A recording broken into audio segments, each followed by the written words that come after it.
ئەمە وەکو ئەو ئێستا کە لێرە ئەو گرتبوونەوە هەیە تەماشایەکەین غەزرشی گەورە لەمە ئەکرێتن سەبارەت بەو زەویانە بەو ئەردوو بەردەی کە ئێستا ئەمە خاوەنی دین ئیدارێ سربەخۆ زۆر ئیشی ناجایز و نابەرامبەری کردیا بەرامبەر ئەو خەرکەی بەگشتی دایرەکان هەزەکەین دەگمان بگاتن کە ئەو تشتا قبول کراو نییە لە لای یعنی هەموو جەماعەتیمە گوند و ئەوانی دیکە کە لێرە ساحب باخسەنە ئەگەر بێت و لە دەرشێ گەلی تەوزیع بکرێ بە بارەشیا و بە مەجیداوە و بە کاولۆکا و بە بناری هندرێن و بە هەموو زیا یعنی بێتن هیچ ئەردێک نەئی شێخ و مەلا و بەگ و ئاغا و ئەوانە نەما ئەو جەگە هاتە سەر ئەردیمە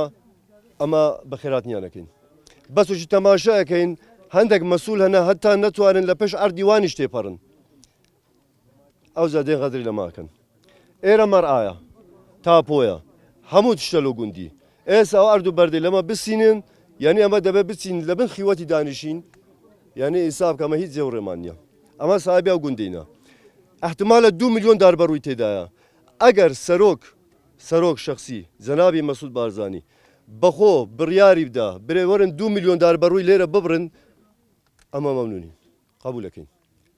لەبەرەوەی سەرۆک بەخوارەتن ژینگەی بپارێزن داری نەبڕن خوا قبولەکە ئێستا کە بێن 2 میلیۆن داری ببڕن